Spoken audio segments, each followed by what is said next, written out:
Bonjour à toutes, bonjour à tous. Merci d'avoir bravé les frimas et les injonctions au télétravail pour venir ici pour parler de santé. Une excuse préliminaire. Dans cette période de problèmes de santé, j'ai moi-même un rhume, mais je pense que je ne suis plus infectieuse depuis longtemps, mais il m'arrive de tousser, juste pour que vous sachiez. On va parler aujourd'hui de santé avec une amie de Nilou, qu'elle va voir ce matin, qui s'appelle Afia. Je trouve que Afia veut dire santé en swahili. C'est pour ça que j'ai choisi ce nom pour cet album. Mais la petite fille est malade, elle est dans son lit, elle ne se sent pas bien. Elle a mal partout, elle a de la fièvre qui monte et qui descend, elle a des tremblements. Les experts parmi vous reconnaîtront les symptômes du paludisme. Aujourd'hui, nous allons parler d'abord du paludisme, mais pas seulement, bien sûr. D'abord des soins curatifs, à la fois de la forte demande et de l'offre incroyable de soins curatifs qui existent dans les villages, dans de nombreux pays en développement. Une offre pléthorique, mais d'une qualité moyenne. Puis nous allons parler de demande pour les soins et de soins préventifs et aussi de demande de soins préventifs.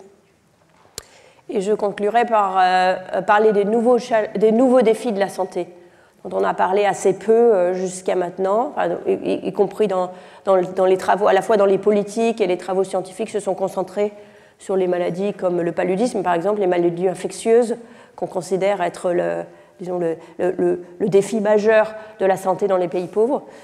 Mais je vous montrerai qu'il y a d'autres sujets à l'horizon. Alors, commençons par parler de l'offre. Le livre d'Afia, c'est un peu un de ces livres pour enfants qui est un livre promenade, où on va d'endroit en endroit et il y a une formation dans ce livre promenade. Et ce livre promenade commence par une série de praticiens que Afia et son père et son petit frère rencontrent. À commencer par le père lui-même, qui est en fait pharmacien. Et le pharmacien du village, on va en reparler un petit peu plus tard dans cette leçon, le pharmacien du village, c'est déjà une personne qui est responsable non seulement de délivrer les médicaments, mais aussi de soins de santé, de conseils de santé dans les villages et dans les villes. Donc voilà un premier type de praticien. Un deuxième, c'est celui qu'ils vont voir en premier, c'est le docteur Dadas, qui n'est pas docteur en fait, dans le sens où il ne possède pas un doctorat en médecine, mais il exerce la médecine. Quelque chose à nouveau, je vous en parlerai un petit peu plus en détail, une figure qu'on retrouve dans les villages et les villes en nombre incroyable, de gens qui s'installent pour pratiquer la médecine sans avoir de diplôme en particulier. Donc là, le petit garçon dit « Mais pourquoi on va toujours le voir? Il est inutile. Bon, il est gentil, j'ai confiance en lui. » On va revenir sur cette question de la confiance. C'est même pas un vrai docteur. Oh, il a un diplôme. Oui, de géographie. Alors, il se trouve que dans une de mes visites sur le terrain, on avait rendu visite à une de ces personnes, on les appelle en Inde souvent les Bengali docteurs, les docteurs bengalis. Et ce Bengali docteur, se trouvait être bengali d'ailleurs, au milieu du Rajasthan, et il avait un gros diplôme de géographie sur son mur. Donc c'est ça qui m'a donné l'idée pour cette illustration-là. Ensuite, ils vont voir le guérisseur traditionnel, qu'on peut appeler le chaman, le guérisseur, etc., qui lui aussi fait partie du paysage sous différents noms. Et finalement, ils vont au centre de santé le plus proche, mais il est fermé. C'est quelque chose à nouveau qu'on rencontre très souvent dans des villages d'Udaipur au Rajasthan. J'ai fait une enquête où je suis allée visiter le centre de santé toutes les semaines pendant 1 an. Donc j'ai exactement 52 observations pour les 100 centres de santé. et ces centres de santé sont fermés à peu près la moitié du temps. Donc là aussi, il est fermé. Et finalement, ils décident de faire le chemin. Je vous ai évité quelques illustrations. Ils vont à quelques kilomètres de là pour aller dans la ville d'à côté pour aller voir le médecin public, qui est donc leur dernier recours en l'occurrence, le docteur Soren. Le docteur Soren qui finalement fait le diagnostic de la maladie. Au passage, on remarque que personne n'a examiné cet enfant dans nos illustrations. À nouveau, ce n'est pas un hasard, ce n'est pas parce qu'on ne savait pas comment dessiner un examen, c'est parce que ça représente aussi la manière dont souvent les personnes sont traitées. Donc c'est un peu ça dont je veux parler aujourd'hui, c'est cette offre, d'abord cette offre pléthorique. Il n'y a rien d'exceptionnel dans cette représentation des praticiens qui sont à disposition des villageois, et d'ailleurs du fait que les villageois les utilisent tous en même temps. Il n'y a pas les gens qui ont une superstition forte qui vont aller chez le guérisseur versus les gens qui croient dans la médecine moderne qui vont aller chez les médecins modernes, etc. Les gens les utilisent un petit peu. Parfois, il y a des maladies de médecins, puis il y a des maladies de guérisseurs. Parfois, pour la même maladie, ils vont de l'un à l'autre, comme ils font ici. Pour illustrer ça de manière plus quantitative, toujours dans cette enquête d'Udaipur, où nous avions passé donc 1 an à suivre en fait, à la fois l'offre et les comportements de santé des villageois. Si on sépare les gens de ces villages qui sont tous pauvres, mais entre extrêmement pauvres, un peu moins pauvres et les moins pauvres du village, plutôt que pauvres, moyens, riches, on voit le nombre total de visites. En moyenne, le mois dernier, par personne, il y a chez les riches, tous les 2 mois, ils voient quelqu'un. En gros. Tous les 2 mois, ils voient au moins une personne. Et ça se décline en docteurs privés, docteurs publics et les BOPA qui sont les guérisseurs traditionnels. Même chez les très très pauvres, qui donc ont très très peu d'argent dans ce village-là, les très très pauvres vivent avec peut-être 50 centimes par jour et par personne, on voit aussi quasiment une visite à quelqu'un qui donne du soin tous les 2 mois. Donc il y a énormément d'utilisation du secteur de santé, un secteur de santé qui est à la fois foisonnant et extrêmement utilisé. Alors, parlons un petit peu plus de cette offre foisonnante. D'abord, je vous ai dit, le docteur Dadas, c'est la première figure qu'ils vont voir, peut-être la personne auquel le pharmacien lui-même fait le plus confiance. Il y a une enquête qui a été réalisée par Jishnudas et d'autres. Vous m'entendrez parler aujourd'hui beaucoup de Jishnudas, qui est un des chercheurs qui a fait les travaux les plus intéressants sur la santé dans les pays en développement, en particulier en Inde. Cette enquête est sur l'Inde, qui montre que dans un village moyen, on compte 3,3 médecins. Donc, dans un rayon de 1 à 2 km, il y a 3,3 médecins entre guillemets, praticiens, dont moins d'1 qui a un diplôme. Donc, 1/3 des praticiens ont un diplôme quelconque. Mais il y en a 3. Dans une ville comme Delhi, il y en a plutôt 15 dans un rayon de 500 mètres autour de gens, une offre absolument énorme. La plupart donc n'ont aucun diplôme. Ceux qui ont un diplôme, c'est souvent un diplôme, ça se ventile en diplôme, disons, de médecine moderne et de diplôme de médecine plus traditionnelle, comme Ayush par exemple. Le secteur privé, que vous voyez ici en rouge, domine largement, à la fois pour l'Inde en général et dans chacun de ces États, le secteur public, qui est beaucoup moins présent. Le secteur public représente une part de marché faible. Je vous avais prévenu, une part de marché très faible, d'à peu près 1/3 des visites qui sont réalisées, même quand il existe, même quand il est présent. Donc 80% de ceux qui exercent la médecine n'ont pas un diplôme de médecine traditionnelle, de médecine classique. 18% ont un diplôme de médecine traditionnelle, ayurvédique, etc. Et seulement 4% un diplôme de médecine standard. Alors on pourrait dire, bon, ils n'ont pas de diplôme, mais par contre ils ont une grande expérience, ils voient beaucoup de clients, les clients les voient beaucoup, donc peut-être qu'ils ont accumulé la connaissance qui leur est nécessaire pour répondre aux crises qui se présentent à eux. De même que la Chine ou Cuba a envoyé des médecins en pieds nus qui n'étaient pas forcément les personnes les plus qualifiées, mais qui auraient pu accumuler avec l'expérience de quoi traiter les malades. Alors comment répondre à cette question? Comment savoir si les gens sont effectivement qualifiés pour exercer la médecine? Et bien, ce qu'a fait justement Jishnu Das avec d'autres membres de son équipe, c'est de proposer aux praticiens, je vais employer le terme de praticien pour dire tout le monde, du guérisseur traditionnel au pharmacien qui prétend exercer la médecine et le soin, ils vont vers eux et ils leur proposent des vignettes, un petit peu comme le type de vignette que les médecins passent pour leur diplôme. Par exemple, aux États-Unis, que les médecins doivent repasser régulièrement pour montrer qu'ils sont encore capables d'exercer la médecine. Donc il y a des vignettes, par exemple, c'est une étude de cas présentée sur papier.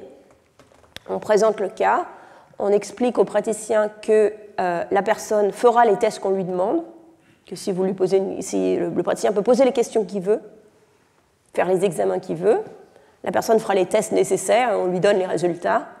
Et la question, c'est est-ce qu'il pose les bonnes questions et est-ce qu'il arrive au diagnostic correct et quel médicament ou quel plan de traitement il proposerait pour cette situation. Donc, ça permet, indépendamment du diplôme, de voir si le praticien est capable de répondre aux situations courantes qui risquent de se présenter à lui ou à elle. Donc, par exemple, une femme vient avec la clinique avec un enfant qui a la diarrhée depuis 2 jours. Quelles questions vous lui posez, quels examens vous voulez pour décider quoi faire. D'autres cas, un patient qui se présente avec la tuberculose, une patiente enceinte qui se présente avec des symptômes avec une prééclampsie, ou quelqu'un qui arrive avec des douleurs à la poitrine qui pourrait être une indication d'une crise cardiaque. Et ce qu'il mesure ici, donc, c'est est-ce que les gens ont posé la question, par exemple dans le cas de la diarrhée, est-ce que les médecins dans chacun de ces pays, Indonésie, Inde et Tanzanie, ont posé les questions auxquelles on aurait pu s'attendre pour pouvoir diagnostiquer le cas? Alors, en l'occurrence, cette diarrhée, c'était un virus, ne nécessitait pas d'antibiotiques, nécessitait une réhydratation par ORS. Alors voilà les questions, le nombre de gens qui posent des questions, et les médecins sont classifiés sur le graphique ici, les médecins sont classifiés par niveau de compétence, en fonction du nombre de questions correctes auxquelles ils ont répondu. Ce qu'on voit, c'est d'abord qu'il y a énormément de variabilité d'un médecin à l'autre, et que l'autre, les médecins la compétence est très très faible. En moyenne, un médecin doit être au moins au-dessus de la moyenne de cet échantillon pour ne pas faire plus de mal aux patients que de bien. Donc, par exemple, en Inde, vous voyez que parmi les médecins les moins compétents de l'échantillon, à peu près 10% va demander s'il y a du sang ou du mucus dans les selles. Presque personne ne vérifie si la fontanelle est déprimée pour indiquer s'il y a un symptôme de déhydratation qu'il faut agir rapidement. Très peu posent la question de la fièvre, un petit peu plus la question à quel point la diarrhée est fréquente. Et dans ce que je n'ai pas montré ici, mais sur le diagnostic, on va y revenir, presque tout le monde prescrit un antibiotique à cet enfant qui, en l'occurrence, n'en a pas besoin. Pareil pour la tuberculose, les performances sur le nombre de médecins qui posent les questions qui devraient être posées d'après les vignettes. En Inde, il n'y a que les docteurs vraiment les plus compétents qui vont poser les bonnes questions pour être capables de diagnostiquer une tuberculose. Alors que la tuberculose est présente en Inde, donc c'est quelque chose que les personnes des villages, c'est vraiment la première ligne pour pouvoir faire le triage de cas de tuberculose. Donc ça, c'est la deuxième chose. Donc ils ne sont pas diplômés. Bon. Effectivement, ils ne savent pas grand-chose. dans le sens où ils ne savent pas ce qu'il faut faire, même pour des cas très classiques, pour exercer leur métier correctement. En plus de cela, l'effort qui est consenti au profit de ces des patients qui arrivent est faible. Je vous ai parlé d'absence et je vous ai parlé du fait que dans notre échantillon à Udaipur, on voyait beaucoup d'absence. Eh bien, voici la table pour Udaipur. 56% des fois où nous sommes allés visiter un petit centre de santé comme celui où ils sont allés, où vous voyez la petite araignée qui dit personne n'est venu depuis longtemps, effectivement 56% du temps, le centre était fermé. Quand les centres de santé sont plus grands, donc les primary health centers, centres de santé primaires qu'on trouve plutôt dans les villes, là en général ils ne sont pas fermés parce qu'il y a beaucoup de personnel, il y a toujours quelqu'un qui est là. Par contre, on ne trouve que 2/3 du personnel qui devrait être là. Il y a un médecin sur le staff, mais en général, il n'est pas là. Donc il y a, dans le secteur public, un très fort problème d'absentéisme. Au-delà de ça, même quand vous arrivez à voir quelqu'un, je vous ai dit que dans tous les dessins qu'on avait vus, on n'a jamais dessiné qui que ce soit qui examinait l'enfant, parce que l'idée d'un examen physique est assez rare. À Delhi, la manière dont on peut résumer ce qui se passe, c'est le docteur va vous poser une question, va passer 2 minutes avec vous et vous ressortirez avec un médicament. 2, 1, 1. Pardon, deux médicaments. 2 questions, 2 minutes, un examen, 2 médicaments. Donc, chez ceux qui exercent le peu d'efforts. Ceux qui exercent un peu plus d'efforts, un examen, 3 minutes, 2 médicaments. Vous pouvez vous souvenir de 3, 2, 1. 3 minutes, 2 médicaments, un examen. Donc la taille de la consultation moyenne est de 3 minutes. Et ce n'est pas parce que, quand on a vu ces résultats au départ, on a pensé que c'est parce qu'ils étaient complètement submergés par les clients, qu'il y a tellement de monde qui sont submergés par les clients. Mais dans cette enquête où je vous ai montré préalablement, où on voyait, qui est sur toute l'Inde, où ils ont pu mesurer donc, le nombre de gens, le nombre de médecins par village. Déjà, il y a beaucoup de médecins, donc ce serait surprenant qu'ils soient complètement surmenés. Et de fait, ce qu'ils ont vu, c'est que même dans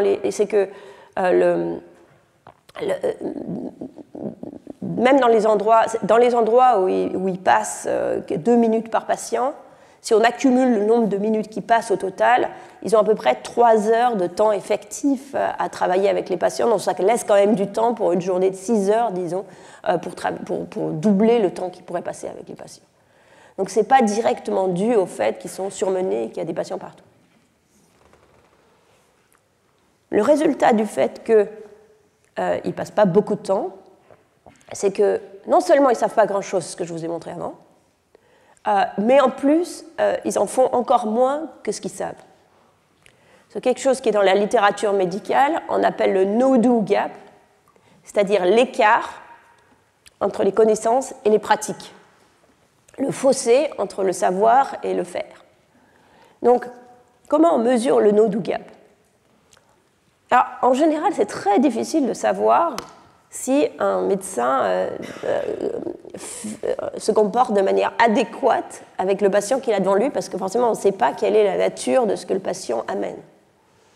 En particulier, je vais vous montrer un petit peu plus tard, on se pose depuis longtemps la question de l'utilisation excessive des antibiotiques. Mais c'est très difficile de savoir si les antibiotiques sont excessifs sans savoir la population qui se présente. Et est-ce qu'ils en ont besoin ou pas ? Pour pouvoir répondre à cette question, ce que Jishnu Das encore et son équipe a fait, c'est d'envoyer ce qu'on appelle des standardized patients ou des patients mystères. Donc c'est l'équivalent de ces audit studies que vous voyez, on envoie que les gens font par exemple pour vérifier la qualité de des produits dans leur franchise. On envoie un client, ici c'est un patient. L'avantage d'envoyer un patient mystère, c'est qu'on connaît exactement sa pathologie, puisqu'on l'envoie avec ce qu'on sait qu'il a. Alors, ils obtiennent un accord général de principe qu'ils vont faire ça. Puis après, au fil du temps, il y a quelques patients mystères qui arrivent pour chaque praticien. On peut envoyer, l'autre avantage d'envoyer des patients mystères, c'est qu'on peut envoyer des patients mystères qui ont exactement la même pathologie que les études de cas qu'ils ont données au même médecin. Ce qui permet de mesurer très précisément le no-do gap, puisque c'est la même pathologie. Ce qu'ils ont réussi à faire sur le papier, est-ce qu'ils le font en vrai? Ou au contraire, peut-être que ça va aller dans l'autre sens, que sur le papier ça les ennuie, ils ne font pas bien les choses, mais quand ils ont la personne en vrai, ils vont se comporter de manière plus efficace. Donc ces dessins viennent d'une étude où, pour chaque praticien, on a la réponse pour les cas que je vous ai montrés, c'est-à-dire la diarrhée, la prééclampsie, quelqu'un qui se présente avec quelque chose comme une crise cardiaque. On a une comparaison entre ce qui a été répondu sur le papier et la manière dont il se comporte en personne. Et vous voyez un no-do gap important, c'est-à-dire les barres bleu foncé qui sont celles du no sont plus élevées que les barres bleu ciel qui sont celles du do. Donc par exemple, dans le Madhya Pradesh, c'est un État de l'Inde, 70% des gens répondent correctement sur une vignette particulière versus 30% pour c'est pas répondre correctement, choisissent à la fin le traitement correct.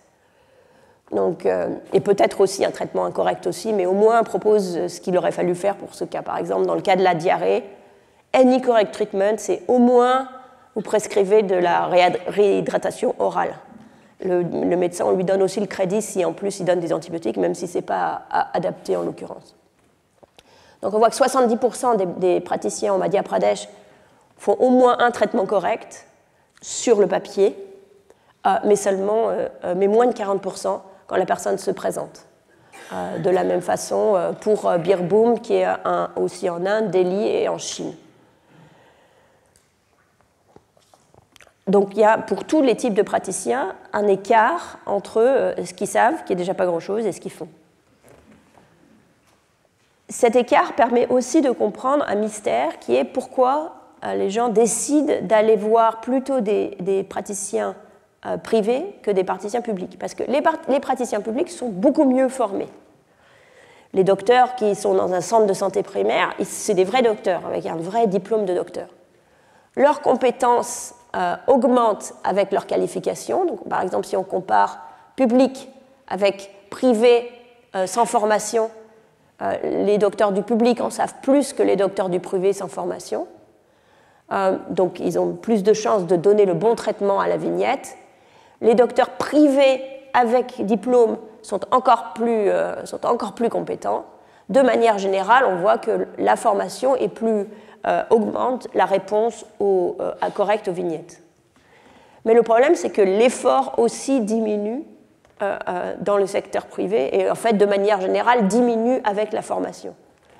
Donc, la connaissance augmente avec les qualifications, mais le no-do gap aussi augmente avec les qualifications. Ce qui fait qu'au total, les praticiens privés traitent mieux, ont plus de chances d'arriver au traitement correct que les praticiens publics, mais même les praticiens privés qui n'ont pas de formation sont à peu près autant de chances d'arriver au traitement correct que les docteurs publics qui sont formés. Et si on fait la moyenne de ces deux, parce que les gens ne savent pas exactement qui a un diplôme, qui n'en a pas, au final, les praticiens privés, dont la plupart n'ont aucun diplôme, traitent au moins aussi bien que les praticiens publics. D'où, ça résout un petit peu le mystère de pourquoi les gens continuent à aller voir ces charlatans, alors qu'il y a une offre publique qui n'est pas très loin de chez eux, qui est gratuite, auquel ils pourraient avoir accès. C'est parce que cette dimension d'effort est tellement importante qu'elle comble le gap entre ce qui est connu et ce qui n'est pas fait.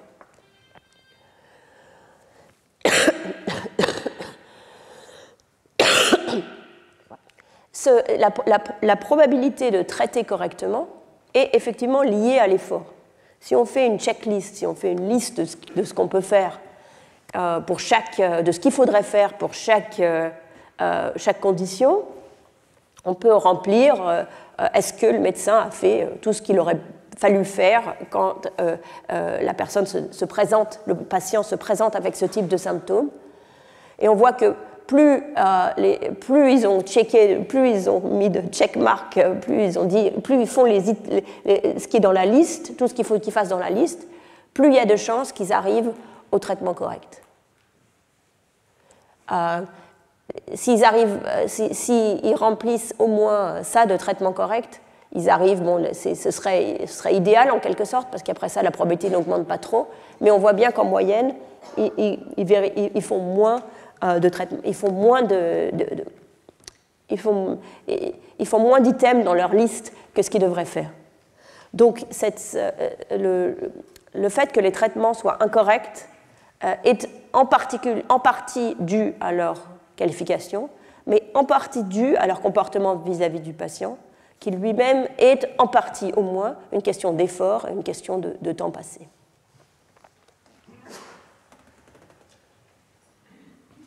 Dans cette question des traitements, il y en a une qui est particulièrement aiguë, c'est la question des antibiotiques. Le docteur Dadas, donc c'est le premier médecin qu'il rencontre, souvenez-vous, il a le paludisme, qu'une raison de donner un antibiotique à un enfant qui a le paludisme. Même si c'est que ça ne sert à rien, le docteur Dadas fait une piqûre d'antibiotiques pour rassurer le père d'Afia. Il lui fait une piqûre et il lui en fait une. Donc c'est quelque chose d'assez commun. L'antibiotique court. Donc il lui fait une piqûre d'antibiotique et c'est fini. Alors, est-ce que c'est quelque chose qu'on rencontre de temps en temps, mais qui est rare? Malheureusement, pas du tout. Il y a une méta-analyse de 23 études dans des pays en développement qui montre que la moitié des visites, une visite sur deux, quel que soit la visite, une visite sur deux chez un praticien de santé, se conclut par la délivrance d'un antibiotique. Alors là, on peut se poser la question, est-ce que ces antibiotiques sont nécessaires? Dans combien de temps ils sont nécessaires? Et le meilleur moyen, c'est d'envoyer nos patients mystères qui n'ont pas besoin d'antibiotiques. Donc voilà 3 cas où ils n'ont pas besoin d'antibiotiques, l'angine de poitrine, l'asthme, la diarrhée, et on voit que la tuberculose, pour la tuberculose, il y a un antibiotique, mais pas un antibiotique qui doit être délivré par le médecin local. Un cas de tuberculose doit être envoyé pour être traité dans un soin de santé avec le traitement approprié. Et ce qu'on voit, c'est que dans ces cas-là, où les antibiotiques ne sont pas nécessaires, on voit des prescriptions d'antibiotiques de 50% dans le cas de l'asthme, presque 60% en Inde dans le cas de la diarrhée, et au-delà de 50% pour ce qui en fait aurait dû être diagnostiqué et trié comme une tuberculose possible. Donc 50% des visites se traduisent se terminent par un antibiotique, et une grosse partie de ces antibiotiques, on ne peut pas savoir au total quel est le nombre, mais on voit dans le cas avec les patients standardisés qu'une grosse partie de ces antibiotiques ne sont pas nécessaires. Le problème, évidemment, de l'usage excessif des antibiotiques, c'est que ça conduit à des résistances qui fait que les maladies nosocomiales se répandent, que ça devient de plus en plus dur de traiter les affections standards avec les médecins qu'on a, avec les médicaments qu'on a. C'est quelque chose qui s'applique à la prescription abusive des antibiotiques, aussi à la prescription abusive des antimalarias, ou les antipaludéens, ou les antipaludéens traditionnels, la chloroquine, etc., ne marchent plus. Il y en a un nouveau qui s'appelle Artemisinin Combination Therapy, qui marchait très bien, mais qui marche de moins en moins bien parce que les résistances se développent aussi, dues à une surutilisation de ces médicaments dans des situations où ils ne sont pas forcément adaptés. Donc il y a une forte externalité sur l'ensemble de la population de la surutilisation des médicaments quand ils ne sont pas utiles.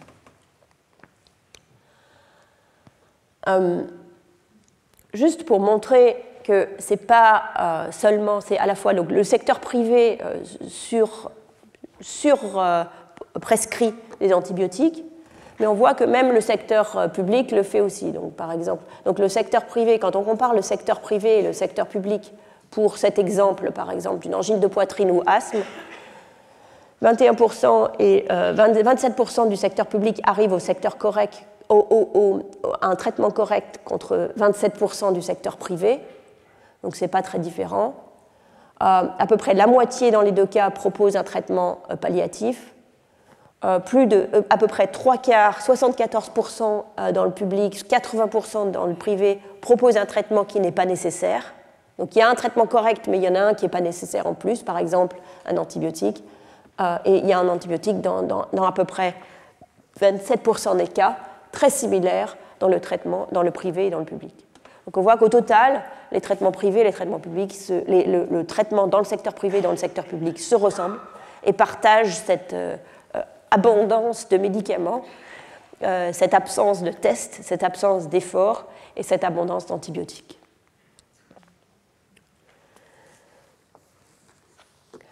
Non seulement il y a beaucoup de médicaments qui sont prescrits, mais ensuite, une fois que les médicaments sont prescrits, les gens, il faut qu'ils les prennent. Et comme il y a ce marché abondant de la prescription de médicaments, que la régulation n'est pas excellente. C'est pour ça que si vous avez un problème en Inde, vous pouvez aller dans n'importe quelle petite pharmacie du coin et obtenir un antibiotique de 3e génération sans difficulté. Mais la conséquence de ça, d'un secteur où il y a énormément de demandes pour médicaments, si possible pas trop chers, et une régulation très faible, c'est qu'un certain nombre de ces médicaments sont trafiqués et qu'il y a énormément d'adultération des médicaments. Donc dans cette histoire, disons l'apogée de cette histoire, le moment de tension dramatique de cette histoire, c'est celui-là, où le pharmacien, donc le docteur Soren lui dit, elle a le paludisme, c'est très simple, il y a un médicament, c'est l'ATC, Artemisinin Combination Therapy. Vous devriez en avoir normalement parce qu'on les a distribués, effectivement, grâce en particulier à la Fondation Gates, à l'OMS, à beaucoup d'efforts de gouvernement. Ces médicaments contre la malaria sont disponibles dans les villages. Et il en a dans sa pharmacie, sauf qu'il les a mélangés avec des faux médicaments absolument impossibles à séparer des bons, et il ne sait plus lesquels sont lesquels, et il ne veut pas lui donner le mauvais. Donc c'est pour ça qu'il est désespéré, il ne sait pas comment la soigner. Alors est-ce que c'est quelque chose d'à nouveau d'exceptionnel ? Donc voilà une pharmacie, un gentil pharmacien. J'ai aucune raison de penser que ce gentil pharmacien délivre des médicaments trafiqués. Mais par contre, il est bien d'Ouganda. Et dans une étude en Ouganda, des chercheurs ont envoyé des clients mystères pour acheter des pilules d'ACT, cet antipaludéen. Ensuite, ils les ont envoyés dans des laboratoires pour les tester.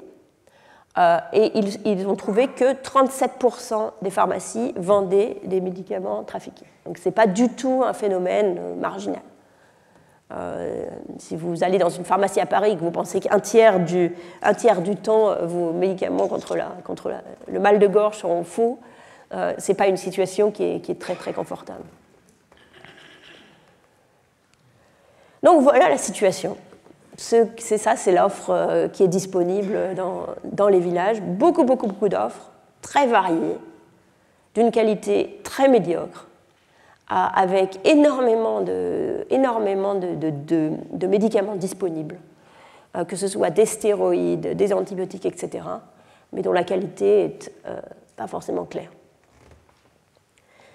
Alors dans tout ça, que veulent les clients ?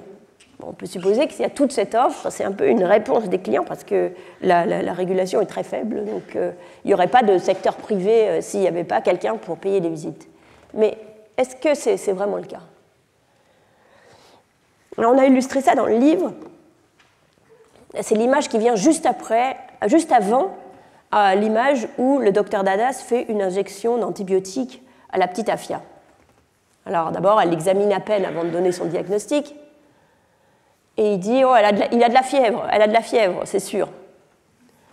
Et le père répond, oh, un petit antibiotique et ce sera réglé.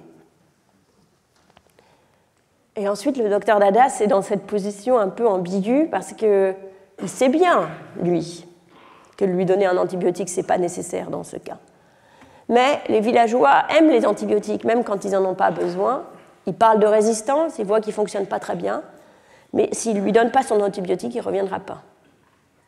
Donc, une raison pour laquelle il y a tellement d'utilisation et de surutilisation des antibiotiques, c'est aussi parce que dans ce secteur où il n'y a aucune régulation pour forcer les praticiens à suivre le bon chemin, ils répondent à la demande qui est en face d'eux.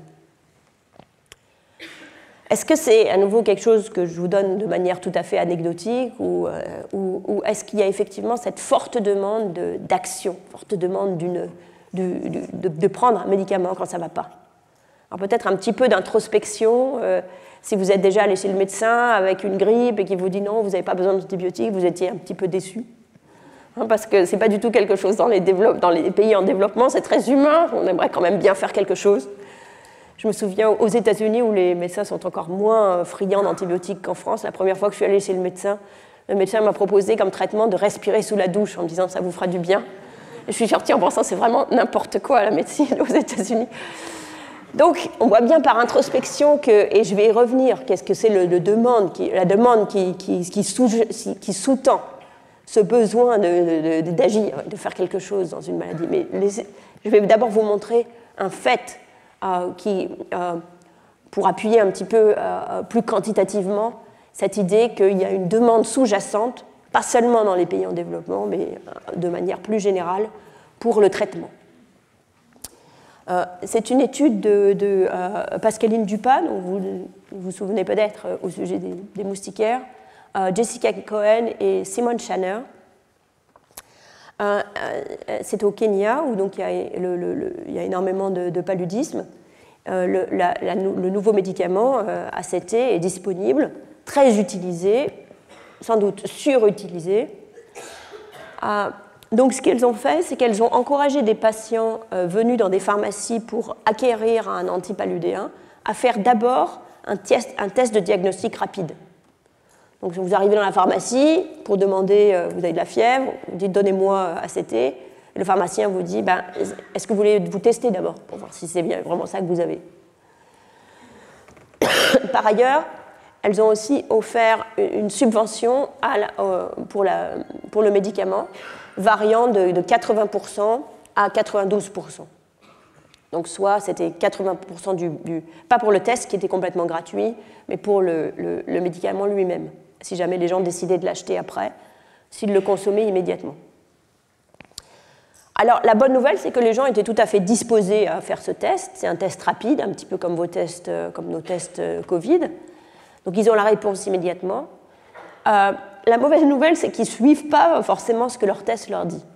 Alors, si leur test leur dit qu'il est positif, alors là, oui, tout le monde suit, quel que soit le prix auquel ils doivent acheter le médicament, ils l'achètent et ils le prennent. Vous voyez la différence avec les biens préventifs, on va y revenir, ou pour les biens préventifs, si vous devez payer quelque chose, vous hésitez. Pour un traitement curatif, il n'y a aucun doute. Quel que soit le prix, c'est jamais très cher, puisque c'est subventionné à 80% au minimum, mais quel que soit le prix, vous prenez le médicament, si vous êtes positif. Mais la partie la plus intéressante du graphique, c'est la partie de gauche, où qu'est-ce que vous faites si le test vous dit que vous n'avez pas le paludisme? Le test conclut, le test est négatif. Eh bien là, dans 25% des cas, vous faites que le test, quand la subvention est maximale, une subvention de 92%, dans 25% des cas, vous suivez les recommandations du test. Ce qui signifie que dans 75% des cas, 3/4 des cas, vous venez de prendre un test négatif et vous prenez quand même le médicament. Ça, c'est quand les prix sont les plus faibles. Si vous devez payer un petit peu plus, 80% du prix total, quand même 50%, une fois sur deux, vous dites « allez, je le prends quand même ». Donc les gens acceptent de faire le test, font le test, mais ne suivent pas ces recommandations. Alors pourquoi ? Il y a une raison qui est liée au test spécifique et qui va être un peu notre fil directeur pour le reste de cette leçon aujourd'hui, c'est cette question de confiance. Ce test, c'est un nouveau test, le test que Pascaline et ses co-autrices proposaient, est un nouveau test pour tester pour le paludisme, qui est de bonne qualité. Mais les gens ne le savent pas.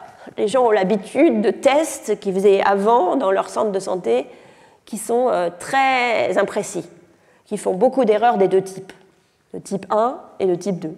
Où ils vous testent positif quand en fait vous n'avez pas le paludisme, ou ils vous testent négatif quand en fait vous avez le paludisme.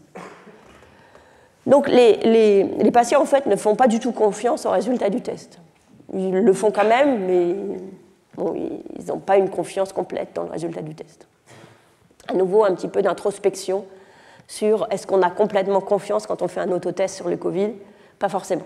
Là, c'est exactement la même chose. Cette question de confiance, elle est plus généralisée. Elle est la même pour les praticiens qui vont voir. Ils savent que les praticiens ne sont pas vraiment formés. Ils savent que les praticiens publics, ils se rendent bien compte que le praticien public a passé 2 minutes à les examiner ou à ne pas les examiner et ne leur a pas posé de questions. Donc ils n'ont aucune raison d'avoir une confiance très grande dans la personne qui est en face d'eux. Or,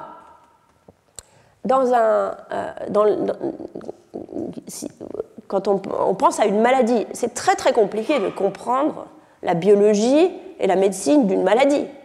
Nous-mêmes, quand on va chez le médecin, on la comprend mal. Au début de la crise du Covid, tout le monde essayait de se faire infectiologue et de comprendre à la fois qu'est-ce qu'était le Covid, comment marchaient les vaccins, comment ça se transmettait. Il y avait une espèce de... où tout le monde devenait un petit peu un savant dans son coin. Mais dans la plupart des cas, et même en particulier quand le Covid, on ne comprend simplement pas, si on n'a pas eu le bénéfice d'avoir fait de longues études de médecine. On est obligé, on fait ce que le docteur nous dit parce qu'on a confiance qu'il ou elle se repose sur toute la science des siècles et de ces années d'études et d'expérience. Donc, quand on comprend mal, il est absolument indispensable d'avoir confiance dans ce qu'on nous dit. Il n'y a pas d'autre moyen de suivre un conseil. Si la confiance est faible dans ce que le praticien vous dit, il y a un biais très naturel chez l'humain qui est un biais vers l'action, en se disant il faut que la situation n'est pas bonne, il faut que je fasse quelque chose. C'est des théories psychologiques, par exemple, qui ont été développées par Taylor, où l'idée si je n'agis pas en réponse à cette situation et qu'elle ne s'améliore pas, ce sera de ma faute, donc il faut bien que je fasse quelque chose. Dans les cas des maladies, il y a un biais supplémentaire qui est que la plupart des maladies, heureusement, s'arrangent toutes seules. Donc si vous vous fiez à votre longue expérience ou à celle de vos enfants ou de vos amis, que vous partez d'une situation où le biais de base est pour l'action, vous vous dites, donc j'agis, il vaut mieux agir. Bon, donc les premières fois vous agissez, vous prenez par exemple une petite piqûre d'antibiotique, et puis ça va mieux, parce que ça va toujours mieux, ou souvent mieux. Le paludisme, même si vous prenez un antibiotique qui n'est pas adapté, pour la plupart des enfants, ça va aller mieux, de toute façon. La grippe, ça va aller mieux. C'est les maladies se limitent elles-mêmes. Donc, dans vos expériences passées, si vous avez toujours fait ça, de prendre une piqûre d'antibiotique, quelle que soit la maladie, qu'est-ce que vous en avez conclu ? Ça marche vraiment bien. C'est une bonne manière de faire les choses. Donc, il n'y a pas de moyen, n'ayant pas d'autres expériences pour avoir essayé autre chose, vous n'avez pas fait une expérience randomisée sur vous-même, ou sur vos enfants, ou sur les gens autour de vous. À chaque expérience d'essayer un antibiotique et de voir que ça va mieux, vous vous renforcez dans cette croyance que c'est la bonne manière d'agir. Du coup, c'est très difficile d'en sortir. Et s'il n'y a pas, il faudrait, contre le poids de cette expérience accumulée que vous amenez pour décider quel est le bon traitement, il y a la parole de cette personne en face de vous à qui, de toute façon, vous ne faites pas confiance. D'où, il n'y a pas vraiment de raison de la suivre. D'où le fait que tous ces médecins, praticiens, etc., sans formation, ils sont obligés de faire comme le docteur Dadas. Ils savent que ce n'est pas le bon traitement. En même temps, ils gagnent leur vie en faisant ça, donc ils continuent à suivre ces traitements-là. D'où la persistance très très forte de cet écosystème qui conduit à donc les prescriptions inadéquates et la surprescription. Voilà pour les soins curatifs. Maintenant, venons-en aux soins préventifs. Contrairement aux soins curatifs où il y a une très très forte demande, les soins curatifs ont une demande beaucoup plus faible. Prenons par exemple la vaccination. En 2021, la couverture vaccinale mondiale a chuté à 81%. Le taux le plus bas depuis environ une décennie. 25 millions d'enfants n'étaient pas vaccinés, dont 11 millions habitent dans 6 pays, l'Inde, le Nigeria étant 2 de ces pays. C'est 25 millions d'enfants, donc 2021, évidemment, ce n'est pas une année choisie au hasard, c'est une année après le Covid. En 2019, c'était 20 millions, donc là, le Covid, on y reviendra, a été responsable de l'annulation de campagne de vaccination, qui fait que 5 millions d'enfants en 2021, de plus, n'ont pas eu leur vaccin traditionnel. Donc la vaccination, il reste quand même beaucoup d'enfants pas vaccinés. Il y a eu d'énormes progrès dans la couverture vaccinale depuis 1990 jusqu'à peu près 2010. Et puis après, il y a eu, en particulier à cause de beaucoup d'efforts sur l'offre de vaccination, grâce en particulier à Gavi. Puis à partir de 2010, il y a eu un plateau en fait autour de 85% de couverture vaccinale qui est retombé à 80% après le Covid. En 2016, seulement 63% des enfants qui étaient dans des zones endémiques pour les vers intestinaux ont reçu le traitement, alors que c'est un traitement très très peu cher. Dans une étude au Kenya en 2009, 10% des familles qui avaient accès à de l'eau impure utilisaient des pastilles de chlore ou d'autres systèmes pour purifier leur eau. Donc dans tous les domaines de la prévention, on voit une utilisation très faible, enfin faible, la vaccination c'est quand même pas très faible, une utilisation faible de la prévention. Alors, comment stimuler cette demande pour la prévention ? On va regarder différentes actions possibles, les prix, la facilité d'accès, les encouragements, et le rôle du réseau social et des images sociales, de l'image sociale. Alors sur les prix, si vous étiez là pour la leçon inaugurale, vous avez on a parlé un petit peu des prix, de la réponse aux prix pour les moustiquaires, mais c'est un phénomène très général que pour toute une série de biens préventifs, moustiquaires, vers intestinaux, chlore, sandales, savon, vitamines, filtres, on a une très forte dépendance de est-ce que les gens ont ou achètent ou prennent cette intervention au prix que ça coûte. Donc là, ce graphique réunit des données de tas d'études différentes dans des pays différents, et on retrouve toujours la même chose, c'est-à-dire quand on passe d'un prix de 0, une subvention complète, à un prix positif, on a un effondrement de la demande pour tous ces biens, même quand ce sont par exemple des biens durables, comme des moustiquaires ou des filtres, et même quand les prix restent relativement faibles. Donc les gens sont très très sensibles au prix qu'ils ont à payer pour ces biens préventifs. Et quand les biens préventifs sont gratuits, la demande est très forte. Dès que les gens doivent payer, la demande s'effondre.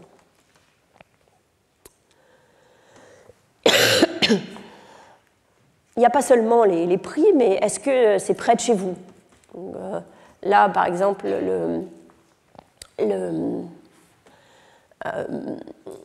guérisseur aide le docteur Dadas à prévenir tout le monde qu'il va y avoir une campagne de vaccination. Et la dame répond, oui, mais moi, ça va être difficile pour moi d'y aller, elle habite sur une île. Je ne peux pas y aller en bateau, il faut que je m'occupe des enfants, ça va être compliqué. Donc il y a à la fois le prix, mais il y a aussi la facilité d'accès. Michael Kremer, que vous voyez ici sur la photo, a offert au musée du prix Nobel, le musée à Stockholm, il y a un musée Nobel, dans lequel les gens qui gagnent le prix Nobel sont supposés donner un objet qui représente leur recherche. Et ce que Michael a décidé de donner, c'est cet outil bleu là, qui est un dispensaire de chlore. Donc là où certains donnaient leurs lunettes de laboratoire ou leurs pipettes, lui il a donné cet objet qui est quelque chose de très simple, c'est juste un seau dans lequel on peut mettre du chlore et avec un push on pousse dessus une fois et on peut mettre la bonne dose de chlore pour un jerrycan d'eau. La raison pour laquelle il a mis ça, c'est que ça a illustré un projet sur lequel il s'est beaucoup investi dans ces dernières années, qui est de mettre des dispensaires comme ça de chlore jusqu'à côté des sources où les gens prenaient leur eau. Donc non seulement à nouveau rendre, par exemple, l'étape de ne pas faire payer les tablettes de chlorine aux gens, mais en plus ne même pas leur demander d'aller jusqu'à la boutique pour les prendre gratuitement, d'avoir le chlore directement disponible là où les gens prennent leur eau. Donc pour le rendre le plus facile possible, le plus facile d'accès possible. Ayant fait ça, on peut comparer, il a fait ça dans le cadre d'une expérience aléatoire, et donc on peut comparer est-ce que les gens ont effectivement du chlore dans l'eau qui est chez eux pour consommer. Et il voit que, par exemple, dans les endroits où il y a ces dispensaires, il y a 23% des gens ont du chlore dans leur eau, contre 16% dans les endroits où ces dispensaires ne sont pas disponibles. Donc il y a eu une augmentation de l'utilisation du chlore. Les ménages reportent à 65% versus 50% quand les dispensaires ne sont pas présents. 65% utilisaient du chlore régulièrement pour leur eau. Et un peu plus tard, ils ont suivi l'impact sur la diarrhée et la mortalité infantile. Et ils trouvent que d'avoir même cette augmentation qui n'est pas énorme, mais qui est quand même réelle, a suffi pour augmenter, pour faire diminuer la présence de la diarrhée et la mortalité infantile. Donc, première chose, les prix. Quand les prix sont faibles, il y a plus d'usage. Deuxième chose, l'accès facile. Parce qu'en quelque sorte, la distance ou de rendre les choses plus compliquées, c'est une sorte de coût qui fait peser sur les ménages. Ça aussi, ça a un effet important sur la prise de position. Au-delà de ça même, il y a les campagnes de prévention, les campagnes d'information. Donc là, ils sont en train de marcher pour aller au centre de santé et ils passent devant un grand poster qui annonce une campagne de vaccination contre la rougeole. Voilà un autre exemple de campagne qui a été fait, un exemple dont on a beaucoup entendu parler pendant le Covid, où il y a eu des campagnes d'information. On en a eu en France, il y en a eu aux États-Unis. Abhijit Banerjee en a fait une en Inde. C'est une photo que j'ai. Cette photo vient d'une petite vidéo que j'ai enregistrée dans les premiers jours du Covid, en avril 2019, sur mon téléphone dans notre salle à manger, pour préparer des petits messages d'information à destination des populations au Bengale pour encourager les gens. À l'époque, c'était distanciation sociale, restez chez vous, portez des masques. Donc c'est des petits messages qui ensuite ont été envoyés par vidéo, par SMS, à 25 millions de personnes qui faisaient partie tous les clients en fait, d'une marque de téléphone particulière qui a accepté de faire un partenariat. Donc, ça a été fait aussi dans le cadre d'une expérience qui a été faite au niveau géographique. Et on peut comparer l'adhésion aux gestes barrières dans les endroits où Abhijit a envoyé ses vidéos, par comparaison aux endroits où Abhijit n'a pas envoyé ses vidéos. Et on voit un effet de recevoir ces vidéos sur les gestes barrières. Donc il y a un effet de la campagne, il y a un effet de la célébrité, parce qu'il est une célébrité locale au Bengale, et c'est quelque chose qu'on voit utiliser beaucoup, et ça c'est un exemple qu'effectivement il semble que ça a un effet, la campagne d'information. Il n'y a pas forcément énormément de contenu dans la campagne, les gens savaient déjà que c'est ça qu'il fallait faire, ils n'ont pas appris énormément, mais ça leur donne ça les pousse un petit peu, ça les encourage un petit peu à le faire en plus. Autre type d'information, cette fois pas comme ça par une célébrité, mais directement adapté à chaque personne, c'est les SMS de rappel, par exemple pour la vaccination. Donc, par exemple, en Inde, vous pouvez, dès qu'un enfant est né, vous pouvez mettre sa date de naissance, enregistrer sa date de naissance dans un site web et votre numéro de téléphone, et vous recevrez un rappel régulier du vaccin qui est adapté à cet enfant pour ce mois-ci. Donc, à 9 mois, vous recevrez le rappel pour la rougeole, par exemple. Il y a à peu près une trentaine d'études randomisées à travers le monde de l'impact de ces messages de rappel qui montrent en général des effets, pas énormes, mais des effets qui sont présents. Donc c'est simple, hein, ça c'est juste, à nouveau, l'information, le rappel, faire remonter ce genre de préoccupations au sommet des préoccupations des gens et pas tout au fond. Malgré tout ça, malgré le fait que les vaccinations sont gratuites, que les enfants sont rappelés, qu'il y a des célébrités qui leur rappellent, il arrive quand même que personne ne soit là. Donc, quand l'infirmière arrive dans le village pour vacciner les enfants, elle dit « mais je ne comprends pas, personne n'est là. Ils ont pourtant dû être prévenus. » Mais ce qu'elle voit, c'est qu'elle a des moustiquaires. Parce que c'est la campagne de prévention de la rougeole et du paludisme. Donc, c'est un type de campagne qu'on voit assez fréquemment en Afrique, où, au moment des campagnes de vaccination, on en profite pour faire une distribution massive de moustiquaires. Deux avantages. D'une part, on donne des moustiquaires à tous ceux qui ont des petits-enfants et qui en ont besoin. Deuxième chose, ça fait un encouragement pour venir se faire vacciner. Tout le monde là est super excité. La petite vient dire, l'infirmière est là, elle a des moustiquaires, tout le monde veut aller voir ce qui se passe et ils viennent tous sur la place. Donc cette idée d'encouragement, cette idée d'incitation, c'est aussi quelque chose qui a été testé. C'est une de mes premières expériences, et cette expérience qui a été faite au Rajasthan, où les taux de vaccination étaient extrêmement faibles, en particulier pour les vaccinations qui viennent plus tard dans le cycle. Et donc nous avons organisé avec une ONG locale, Seva Mandir, une expérience où la moitié des villages avaient le programme traditionnel, c'est-à-dire pas grand-chose. La moitié des villages, tout le reste était mis en place. Campagne de rappel, mise en place de camps très bien organisés, très régulièrement. Et dans la moitié de ces villages où tout était bien mis en place, en plus, les villageois avaient le droit à 1 kg de lentilles pour chaque vaccination et des assiettes à la fin du cycle. Donc petit encouragement pour la vaccination. Et ce qu'on voit, c'est en particulier au cours du cycle, dans les groupes contrôle, seulement 6% des enfants ont eu 5 vaccinations ou plus. Dans le groupe où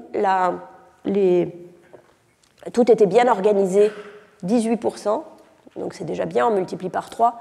Mais si en plus on propose aux parents 1 kg de lentilles par vaccination, la vaccination augmente à 40%.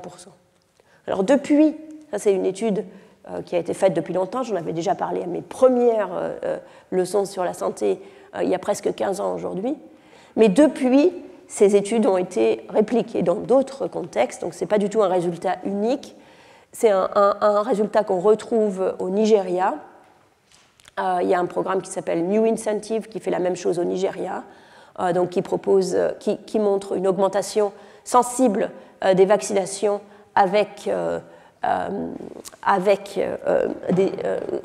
des incitations, donc une augmentation d'à peu près 20 points de pourcentage pour la vaccination pour le pentavalent, 14% de plus pour la rougeole. Même résultat au Pakistan, où différentes versions du programme d'un programme d'incitation ont été testées et elles sont toutes efficaces. Donc c'est quelque chose qui a pu être repris, généralisé, etc. Donc, qui aujourd'hui, par exemple, ce programme au Nigeria est financé par l'organisation GiveWell qui note les différents programmes pour leur efficacité coût-bénéfice et qui considère que c'est une façon très efficace d'augmenter la vaccination. Mais ce qui est important dans ces incitations, c'est qu'elles sont très très faibles. C'est des tout petits encouragements. 1 kilo de lentilles ou quelques minutes de téléphone pour des gens qui ont un téléphone prépayé, quelques minutes prépayées en plus. C'est jamais quelque chose qui est suffisamment important pour convaincre quelqu'un qui est contre la vaccination d'aller se faire vacciner. C'est plutôt une espèce de manière de rendre l'occasion mémorable ou de faire passer la vaccination, de se dire bon, je vais m'en occuper aujourd'hui plutôt que m'en occuper demain, au moins j'aurai 1 kilo de lentilles pour le dîner. Il y a une expérience très intéressante où elle va jusqu'au bout de cette logique et dire l'encouragement n'a pas besoin d'être financier. La récompense peut être sous la forme d'une récompense sociale. Qu'est-ce que c'est qu'une récompense sociale? C'est une récompense symbolique, quelque chose qui montre que vous avez été vacciné, comme quand vous allez voter, vous recevez un petit autocollant aux États-Unis qui dit « j'ai voté », ou quand vous allez à l'hôpital, les médecins ont souvent un badge en disant « je suis vacciné contre la grippe, c'est pour vous protéger ». Donc ici, même idée, c'est un travail de Anne Kering au Sierra Leone, où elle donne à chaque enfant qui vient se faire vacciner un petit bracelet en silicone. Alors vous pourriez dire, oui, mais même le bracelet en silicone, c'est comme un encouragement, ça fait plaisir d'avoir un bracelet en silicone, ça n'a rien à voir avec la récompense symbolique. Mais elle fait les choses de manière très intéressante. Elle donne aux enfants, elle a plusieurs différents types de traitements. Donc, dans son expérience, il y a un groupe de contrôle, il y a tout le monde reçoit un bracelet à la première visite qui est jaune.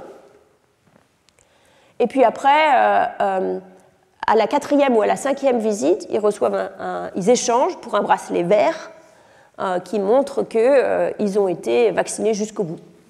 Et la situation au Sierra Leone est un petit peu comme ce que je vous ai montré au Rajasthan, c'est-à-dire que tout le monde reçoit le premier vaccin, mais c'est après, au cours du temps, que les gens perdent un petit peu le fil et arrêtent de se faire vacciner. Donc c'est vraiment vers le vaccin 4 et 5 qu'il faut les encourager à continuer à venir. Donc dans cette expérience, soit on va au 4 ou au 5, c'est un petit peu pareil, les enfants qui étaient venus avec leur bracelet jaune reçoivent un bracelet vert. Donc de toute façon, ils ont un bracelet, mais c'est un bracelet qui montre qu'ils sont bien allés au bout de la séquence de vaccination. Et puis après, il y a un groupe où tout le monde reçoit un bracelet, mais le bracelet n'a pas d'information, dans le sens où certains enfants reçoivent des bracelets jaunes, d'autres reçoivent des bracelets verts, et puis quand on leur change leur bracelet au 5e vaccin, on leur donne un vaccin de la même couleur. Donc c'est un bracelet, il est tout aussi mignon, mais il n'est pas très informatif. Donc ce qu'elle va pouvoir voir, c'est d'une part, est-ce que juste avoir un bracelet, c'est efficace? Et d'autre part, est-ce qu'il y a un signal dans le fait? Est-ce que les parents répondent à cette possibilité de signaler qu'ils font attention à leurs enfants? Donc une récompense, disons, symbolique.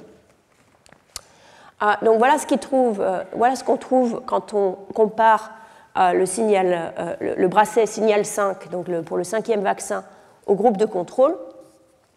La barre en rouge foncé est le taux de vaccination dans le groupe de contrôle. Et ensuite, en rose clair, on voit l'effet en plus d'avoir le bracelet. Et vous voyez que pour la 5e vaccination, on voit une différence de 14 points de pourcentage. 56% des enfants du groupe de contrôle reçoivent la 5e vaccination et 14% de plus quand ils sont dans le groupe où ils reçoivent le bracelet vert. Et en plus de ça, ils commencent même à recevoir les autres vaccinations, sans doute parce qu'ils s'attendent, ils savent qu'à la fin, ils auront leur bracelet vert pour montrer qu'ils ont complété leur séquence. Et donc, on commence à voir les gens anticiper en venant plus tôt pour pouvoir, en venant pour les autres vaccins, afin d'accumuler, disons, leurs points qui leur permet de montrer qu'ils sont allés jusqu'au bout. Donc, cette gamification de la vaccination semble être efficace. Alors, est-ce que c'est la gamification de la vaccination ou est-ce que c'est juste le bracelet ? Pour ça, on peut comparer le vaccin informatif plus au groupe de contrôle maintenant, mais au groupe qui reçoit un bracelet qui ne change jamais de couleur. Et on voit qu'il y a un effet qui reste un effet de 10%, 10 points de pourcentage, donc pas tout à fait les 14. Donc sur ces 14% dus au bracelet, il y en a 4 qui sont dus à avoir un bracelet en général, et 10 qui sont dus à la nature du signal. Donc ce qu'on apprend ici, c'est que, disons, ça conforte un petit peu l'intuition que j'avais que l'effet des incitations, c'est pas vraiment... C'est pas que les gens sont si intéressés que ça par 1 kilo de lentilles, mais c'est parce que c'est efficace d'avoir quelque chose qui montre et qui souligne l'effort que vous avez fait, mais ça peut être aussi souligné par pouvoir montrer à tout le monde que vous êtes un parent responsable.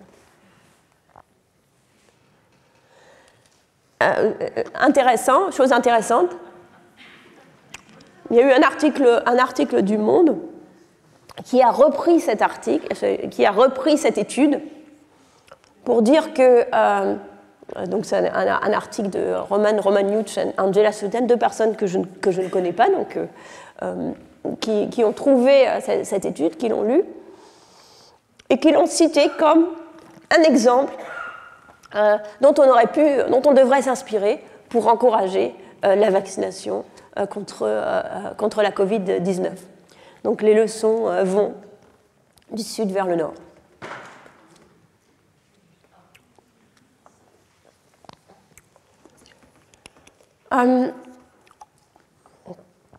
Donc ce que j'ai raté, je ne fais pas tout à fait tout le livre dans l'ordre exact. Il y a un passage que j'ai raté où je vous ai montré Bacala qui allait avec son bateau essayer de persuader des gens de se faire vacciner. Mais ça fait partie d'un effort que à la fois Bacala et le docteur Dadas font tous les deux. Ils vont voir le plus de gens possible pour leur demander pour leur dire que la campagne de vaccination aura lieu et leur demander de venir. Donc là, le docteur Dadas vient, il prévient les villageois. Il a une première discussion. Lui, il hésite un peu, etc. Oui, il a envie de le faire, il en a eu 1 ou 2, mais là, j'ai pas trop le temps. Mais l'important, la raison pour laquelle je mets cette image, c'est juste pour dire, c'est lui qui vient leur dire, de même qu'avant, c'était Bacala. Donc, qu'est-ce qui se passe ici ? C'est les membres du réseau social, ici le docteur Dadas ou Bacala, qui viennent pour essayer de persuader les gens de se faire vacciner. Cette idée, à nouveau, c'est une idée qu'on retrouve dans plusieurs programmes sociaux, que ce soit des programmes de santé ou d'autres, c'est d'identifier les influenceurs du réseau social. Alors, les influenceurs du réseau social, ce n'est pas des personnalités sur YouTube, enfin ça pourrait, mais en l'occurrence, c'est un réseau social physique, un village, des gens qui connaissent, etc. Il y a toujours une personne qui est très au courant, qui est très au fait, qui est écoutée, qui transmet les nouvelles. Donc cette personne-là, c'est un ou une influenceur, influenceuse. Et il y a beaucoup de cas où il y a un effort de la politique publique d'intégrer ces gens-là dans la promotion des programmes. Par exemple, dans la vaccination contre la Covid, aux États-Unis, il y avait quelque chose qui s'appelait le Biden Corps, le Biden, l'armée Biden, qui était justement censé être des influenceurs qui devaient se faire les relais du message pour encourager la vaccination contre la Covid. Est-ce qu'ils ont été efficaces ou pas ? Je ne sais pas. La question, donc, par exemple, pour le microcrédit, on voit des gens les organisations vont identifier 2 ou 3 ou 4 ou 5 personnes influentes dans un village, leur expliquer quel est le produit, et ensuite les mettre en charge de demander à tout le monde de venir à une réunion d'information. Dans la promotion de nouvelles technologies agricoles, de la même façon, on va avoir des gens, des fermiers pilotes qui sont identifiés dans le village. La nouvelle technologie va leur être montrée. Ils sont à charge à eux de la développer, de la faire passer dans le village. Le problème qu'on se pose, c'est qui un influenceur? Comment savoir qui est un influenceur? En particulier, comment savoir si je choisis une personne ou 5 personnes dans toute votre assemblée, quelles 5 personnes je dois choisir pour si je vous donne une nouvelle, une information, elle circule à tout le monde le plus rapidement possible. Là, à nouveau, je vous demande 1 minute d'introspection. C'est assez clair en fait. Dans votre famille élargie, au travail, etc., qui sont les gens qui sont très... Si on a une nouvelle qu'on veut transmettre, à qui il faut le dire, ou au contraire, si on a un secret, à qui il ne faut surtout pas le dire. Donc c'est ça les influenceurs. Donc de manière un peu triviale, quelqu'un qui est un influenceur dans un réseau social, c'est quelqu'un qui a beaucoup d'amis, qui a lui-même beaucoup d'amis. Non seulement il faut avoir beaucoup d'amis, mais il faut aussi que ces amis soient eux-mêmes connectés pour que ça ne s'arrête pas au premier cercle. Donc ça ressemble un petit peu à la manière dont Google organisait les pages. Je dis organiser parce que maintenant c'est très compliqué, ça a beaucoup à voir avec la publicité, etc. Mais l'idée de base, c'était que les pages qui venaient en premier étaient les pages qui étaient elles-mêmes citées par beaucoup de pages qui étaient elles-mêmes citées. Donc c'est un concept récursif de centralité qui est défini comme ça. Donc, ça a un sens algébrique, mais l'idée est ça. C'est quelqu'un qui a beaucoup d'amis, qui a beaucoup d'amis. Donc c'est le contexte de centralité dans le réseau. Je vous donne un exemple. Imaginez un processus de diffusion où, quand il y a une nouvelle, les gens en parlent pendant à peu près 4 périodes, puis après ils se lassent et ils arrêtent d'en parler. D'accord ? Imaginez que ça, c'est un réseau social. Donc, en fait, ce que chaque point décrit, c'est comment les gens sont liés. Donc, par exemple, Monsieur Vert, qui est la première personne qui est informée, il a 2 amis, un à gauche et un à droite. Son voisin, là, il a beaucoup plus d'amis. Mais lui, Monsieur Vert, il en a 2. Imaginez que le processus se passe comme ça. Si, quand je vous donne une nouvelle, vous avez à peu près 1 chance sur 2 de la transmettre à chacun de vos amis. Donc, en moyenne, ce qui pourrait se produire, c'est que la première personne informée le transmet à un ami, puisque c'est 1 ami sur 2. Cet ami-là, à nouveau, le transmet à 1 ami sur 2, mais comme il a plus d'amis, ça fait 2 personnes. Lui, il a aussi une autre chance de le transmettre, donc il transmet à son autre ami. Et on avance comme ça, et au bout de 4 périodes, cette nouvelle qui avait été donnée à 1 personne a été maintenant transmise à 13 personnes. D'accord ? Donc on va dire que cette personne, elle a une centralité de 13. Maintenant, je prends cette personne-là. Elle a plus d'amis, elle a 3 amis. Mais ses amis ne sont pas très bien connectés eux-mêmes. Donc au bout de 4 périodes, il n'y a que 6 personnes qui ont été informées. Donc cette personne-là, on va dire qu'elle a une centralité de 6. Donc c'est ça le concept de centralité. Et l'idée, c'est que si on arrive à identifier les gens qui sont centraux dans le réseau social, si on arrive à les joindre eux et à se mettre en contact avec eux sans faire les ambassadeurs, par exemple, de la vaccination, alors le message se transmettra largement. La difficulté, c'est comment les trouver. Parce qu'en général, les organisations et les gouvernements essayent de deviner en utilisant notamment le statut social des gens. Donc, par exemple, le Biden Corps, on retrouve les leaders religieux, les leaders des communautés, peut-être les directeurs des écoles, ce genre de gens. Dans une étude avec laquelle j'ai travaillé avec une organisation de microcrédit, qui essayait d'identifier les personnages influents dans un village, sans aucune information sur qui pourrait être influent dans ce village. Vous n'avez pas le temps d'aller faire tout un survey pour voir qui connaissait qui. Parce qu'on peut calculer, on peut faire des surveys pour voir qui connaît qui. Et c'est effectivement ce que j'ai fait dans ce village-là. Dans ce village-là, je suis allée voir tout le monde. Et je leur ai demandé qui ils connaissaient, avec qui ils vont au temple, avec qui ils échangent, si vous avez besoin d'un petit peu de nourriture, un petit peu de sel, etc., ou un petit peu de kérosène, avec qui vous allez voir, avec qui vous échangez des conseils sur l'agriculture, avec qui vos enfants vont à l'école, etc. Donc il y avait 13 types de relations que les gens pouvaient avoir, et sur tous les gens d'un village, on leur a posé la question sur tous les gens qu'ils connaissaient. Donc ça nous permet d'établir une carte du réseau, où on voit chaque point gris est un nœud, et toutes les flèches sont les relations qu'ils ont avec les autres gens dans les villages. Ça fait des très jolies cartes. Si on a cet objet, on peut calculer très facilement qui est plus central dans la définition que je vous ai donnée avant. C'est très facile, c'est à partir du... On peut faire ce calcul, c'est un objet, une formule mathématique simple, mais qui transmet exactement ça, c'est les amis qui ont eux-mêmes plus d'amis. Et vous pouvez le voir visuellement, en fait. Par exemple, cette personne-là, qui est vraiment au milieu et qui en plus a plein de liens, est forcément quelqu'un qui va être extrêmement central. Cette personne-là, elle n'est pas très centrale du tout. Donc voilà un réseau social, la représentation d'un réseau social. Donc si on a beaucoup de temps devant soi, pour savoir qui est influent dans un village, on peut aller interviewer tout le monde, calculer quels sont leurs amis, mais ça prend beaucoup de temps. Donc c'est pas vraiment pratique à ce moment-là, on pourrait quasiment informer directement tout le monde, ça irait plus vite. Donc cette organisation, bien sûr comme tous les gouvernements ou toute une organisation extérieure qui essaye de déterminer qui est central, ne peut pas faire ce survey. Donc qu'est-ce qu'ils font à la place?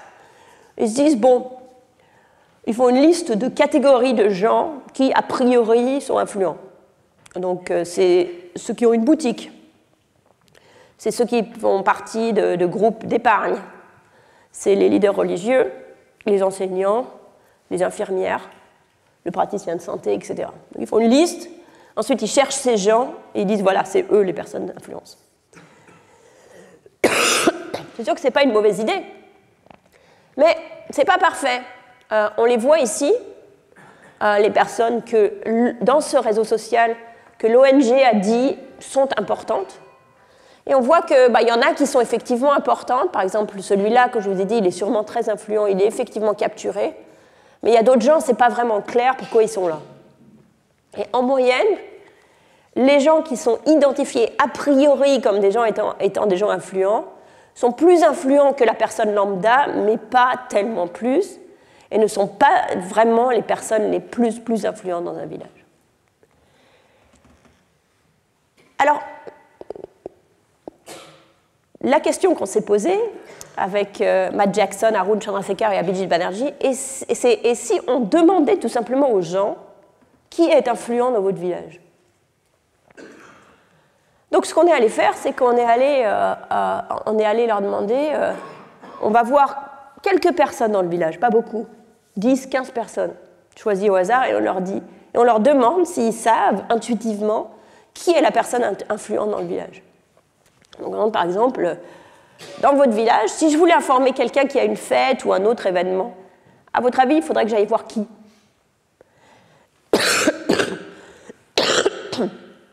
Premier résultat très intéressant, à peu près la moitié des gens à qui on pose la question ne savent pas, ils ne répondent pas. Ils disent « je ne sais pas ». Mais par contre, la moitié des gens donnent une réponse, et ces réponses-là sont convergentes. Presque tout le monde nomme les mêmes gens. Première chose, donc il y a vraiment un consensus sur qui sont les personnes influentes.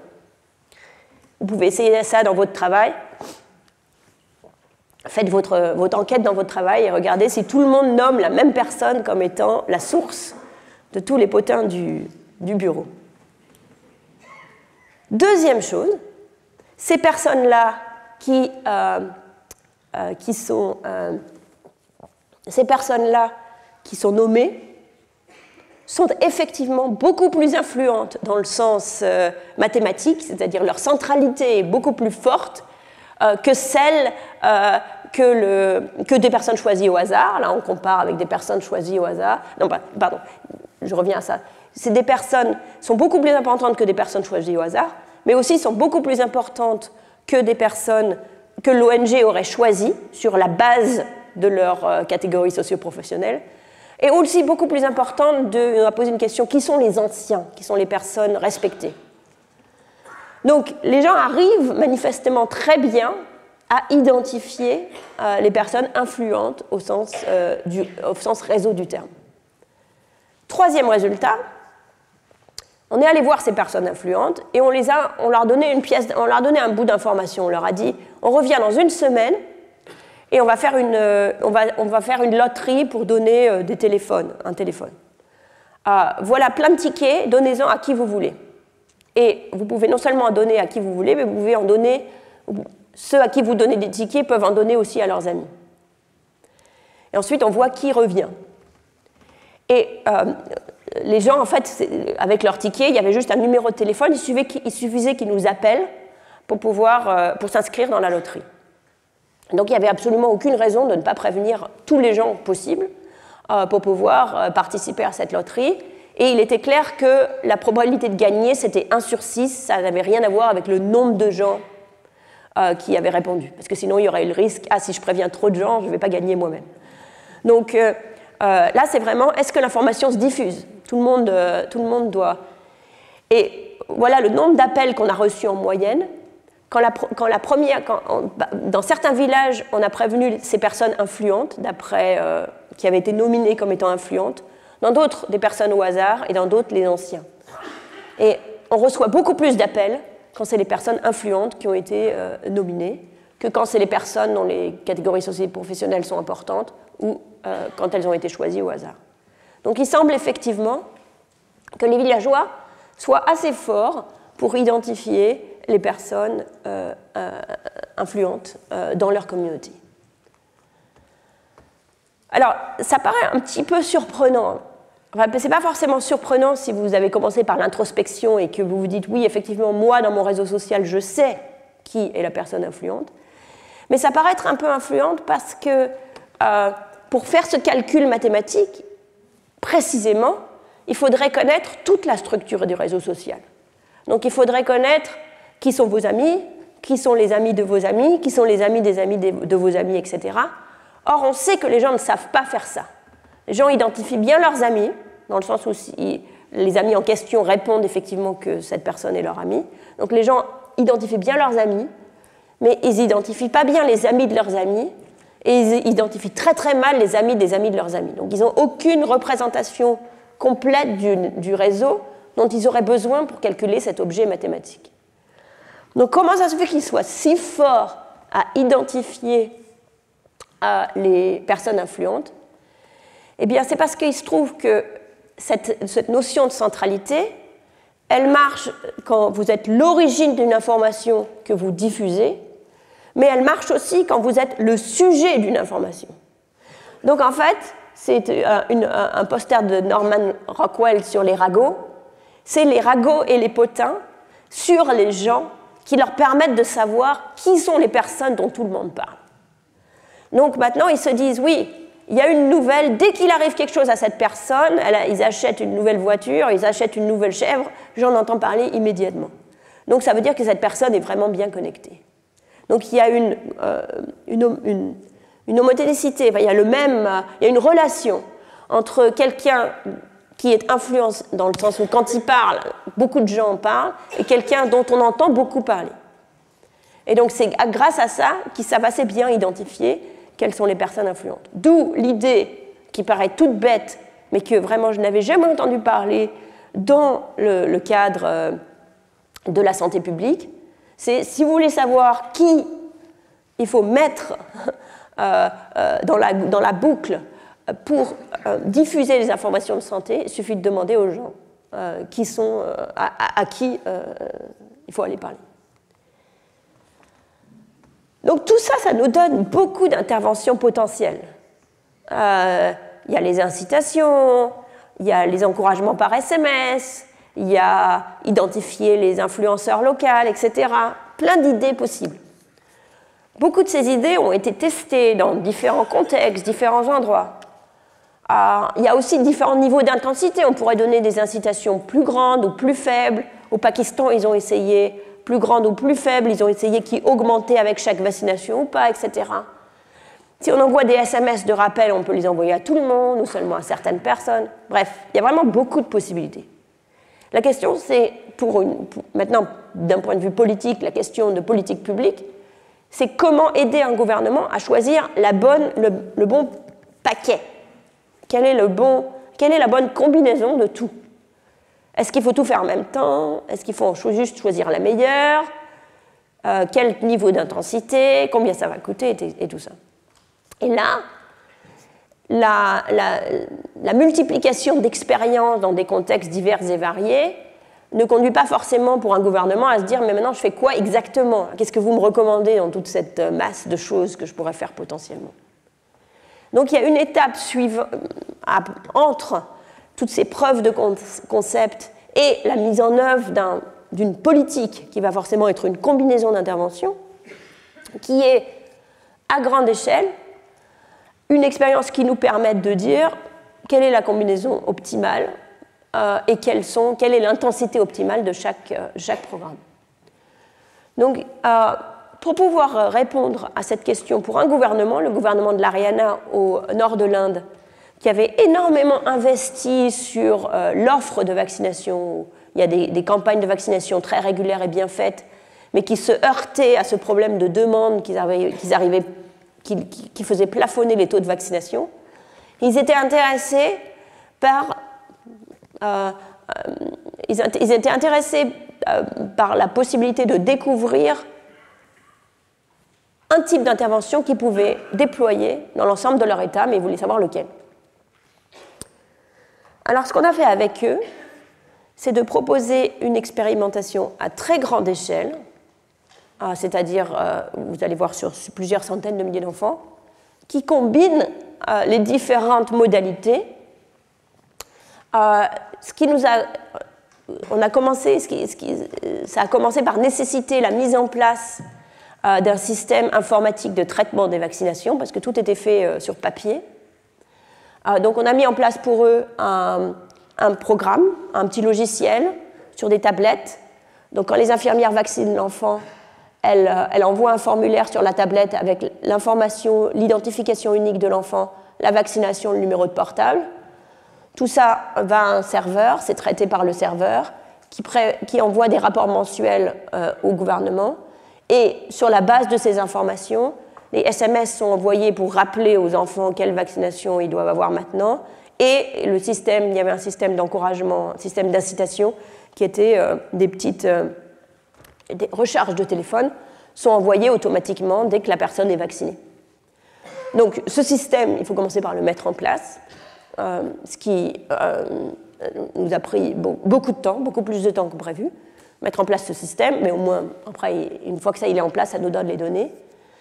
Puis l'expérience a eu lieu entre janvier 2017 et février 2018. À peu près 300 000 enfants ont été enregistrés dans le programme, ont été concernés par le programme. Donc ça c'est le nombre d'enfants vaccinés. Et l'expérience, puisque l'idée était d'aider le gouvernement à choisir quel est le meilleur programme dans toute cette combinaison, dans toutes ces combinaisons possibles, l'expérience a été mise en place de manière à avoir toutes les combinaisons possibles coexistant. Donc il y avait d'abord une comparaison traitement-contrôle au niveau du grand centre de santé. Puis ensuite, parmi les villages où il y avait une incitation, il y avait une randomisation du niveau des incitations. Est-ce qu'elles sont élevées ou est-ce qu'elles sont faibles? Et est-ce qu'elles augmentent à chaque vaccination ou est-ce qu'elles sont plates? C'était les deux questions qu'on se posait. Ensuite, indépendamment au niveau du village, indépendamment des incitations, il y avait ce programme des ambassadeurs, donc, où des gens du village étaient recrutés pour être ambassadeurs de la vaccination. On les prévenait tous les mois, ils recevaient un texte pour dire « Souvenez-vous, il faut que vous préveniez vos amis et tout le monde dans le village qu'il va y avoir une campagne de vaccination, prévenez tout le monde ». Dans certains des villages, c'était ces personnes qui avaient été identifiées comme étant des personnes influentes. Dans d'autres, c'est juste des personnes choisies au hasard pour comparer, pour voir si c'est important de choisir les gens bien. Et finalement, à nouveau, un dernier niveau de randomisation, est-ce que les gens reçoivent un SMS de rappel? Donc, un schéma expérimental compliqué, avec des interventions dans tous les sens. Si on regarde, si on compare, si on combine toutes les possibilités de niveau d'incitation, est-ce qu'on reçoit un SMS ou pas, est-ce qu'il y a un ambassadeur et de quel type, il y a 75 paquets possibles. Ça fait beaucoup. Donc la première chose qu'on peut faire, c'est se dire, ouais, en moyenne, est-ce que les incitations marchent? Est-ce que les ambassadeurs marchent, etc. Première chose. Donc on compare tous les endroits qui ont des différents types d'incitation avec tous les endroits qui n'ont pas d'incitation. Donc c'est ce qu'on fait ici. En jaune, on a les SMS. En bleu, on a les différents types d'incitation. Et en rouge, on a les différents types d'ambassadeurs. Ce qu'on voit, c'est qu'avec les incitations qui sont à la fois suffisamment élevées et qui augmentent, on a un effet significatif des incitations. Très bien. Pour les ambassadeurs, on voit que si les ambassadeurs sont des ambassadeurs choisis comme étant influents, d'après ce que nous ont dit leurs voisins, alors on a un effet quasiment aussi grand. L'avantage, c'est que ce programme-là est à peu près gratuit, et celui-là, évidemment, il n'est pas du tout gratuit.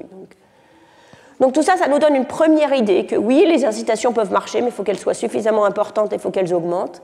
Et les ambassadeurs influents, ça marche aussi. Très bien. Mais ce n'est pas la réponse complète, parce qu'on se dit, oh, mais peut-être que ce serait bien de tout faire en même temps. Donc là, je vous ai juste donné les effets moyens. Mais si on veut tout faire en même temps, ça nous donne ces 75 combinaisons, ça fait beaucoup.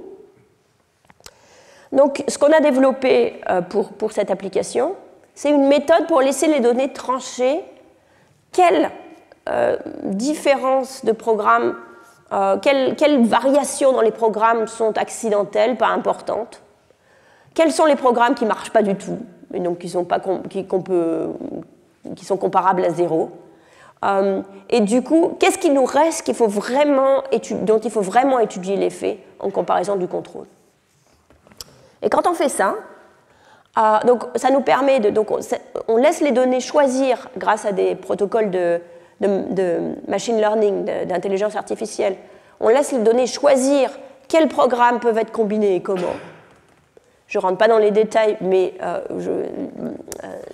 si ça intéresse certaines personnes, on a tout un article qui explique comment faire ça. Mais c'est des systèmes d'intelligence artificielle nous permettent de choisir quels programmes peuvent être combinés et comment, donc très rigoureusement. Et ensuite, une fois qu'on a fait ça, ce qui nous reste, c'est des interventions spécifiques, des paquets spécifiques. On peut les tester contre le contrôle. Conséquence de tout ce travail, qui peut-être ne va pas vous surprendre, le mieux c'est de tout faire. Incitation, ambassadeur et SMS de rappel. Et si vous faites tout, vous augmentez le nombre de vaccinations par 4 par village et par camp, ce qui correspond à une augmentation de 50% des vaccinations réalisées. Le mieux, c'est de tout faire en termes d'augmentation des vaccinations, mais par contre, en termes d'efficacité coût-bénéfice, comme les incitations sont chères, puisque vous les donnez même à des enfants qui auraient été vaccinés de toute façon, la combinaison qui a le rapport coût-bénéfice le plus fort, c'est-à-dire le plus d'augmentation des vaccinations par dollar dépensé, c'est de combiner les ambassadeurs influents et les SMS. C'est un message, à nouveau, peut-être que ça vous surprend pas, mais bon, parfois il faut être content de ne pas être surpris. C'est un message intéressant parce que c'est quelque chose que le gouvernement peut très très facilement élargir à l'ensemble de l'État, puisque ça ne coûte pas grand-chose. Deuxième chose, c'est tout faire en même temps, ça coûte cher. Donc une autre manière d'utiliser l'intelligence artificielle, c'est de se poser la question, où est-ce que ça marche le mieux? Si le gouvernement a un budget limité pour faire des incitations, où est-ce qu'il faut qu'il les mette en place? Est-ce qu'il faut qu'il les mette en place dans des endroits où les gens sont déjà pas mal vaccinés, donc on les aide à aller un petit peu plus loin? Ou est-ce qu'au contraire, il faut les mettre en place dans des endroits où la vaccination est très très faible et où les incitations auront un effet plus fort? A priori, ce n'est pas du tout clair. Parce qu'a priori, il se peut que dans les endroits où la vaccination est très très faible, c'est parce que les gens sont très très contre. Aux États-Unis, pendant la vaccination sur le Covid-19, si vous avez donné des incitations dans certains comtés qui étaient très contre la vaccination, ça n'aurait fait aucune différence. Donc ce n'est pas forcément évident. En l'occurrence, ce que nous disent les données, c'est que le programme est le plus efficace dans les endroits où la vaccination est la plus faible. Et au contraire, dans les endroits où elle est suffisamment forte, donner des incitations peut décourager certaines personnes. Donc ça, c'est très important aussi parce que ça nous dit où aller. Ça nous dit il faut faire il faut faire ce programme complet dans les endroits où la vaccination est déjà très faible.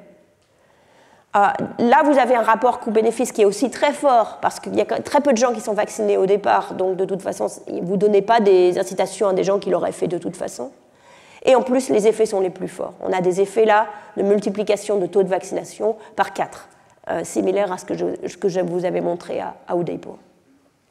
Par contre, dans le reste de l'État, on peut faire juste la combinaison SMS-influenceur, qui est très très facile à mettre en œuvre et qui augmente la vaccination de manière importante aussi.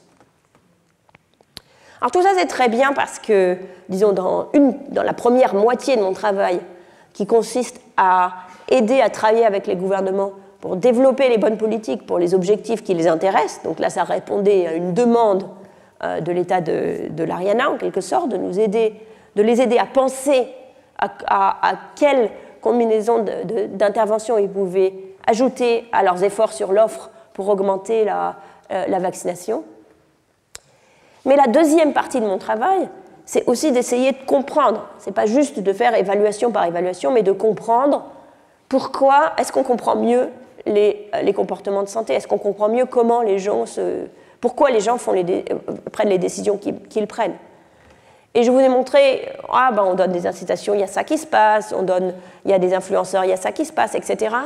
Et là, ma question, c'est, si vous vous souvenez de l'analogie au pointillisme que j'avais évoquée dans ma leçon inaugurale, la question, c'est est-ce qu'on voit mieux la peinture totale? Si chaque petite expérience que je vous ai montrée était un point sur cette peinture, est-ce qu'on voit mieux, est-ce qu'on comprend mieux maintenant que ces données se sont accumulées, la manière dont les gens raisonnent en ce qui concerne leur santé, préventive mais aussi curative. La réaction très forte au prix, que ce soit les prix positifs, dès que les gens ont besoin de payer, ou la distance, ou les incitations, qui est une sorte de prix négatif, suggère une certaine indifférence. Pourquoi je dis indifférence? C'est-à-dire que ce n'est pas un refus absolu, parce que sinon les gens ils ne seraient pas sensibles au prix, ils ne le feraient pas, c'est tout. À nouveau, si vous prenez la vaccination contre la Covid-19, dans les régions très très contre, dans certains États républicains, ce n'est pas les incitations que les gouverneurs ont proposées, tickets de loterie, etc., qui ont convaincu qui que ce soit de se faire vacciner. Donc si les gens étaient très très contre, les incitations ne les bougeraient pas. S'ils étaient très très pour, pareil, les incitations ne les bougeraient pas, et payer un petit prix ou se déplacer un petit peu ne changerait pas énormément les choses.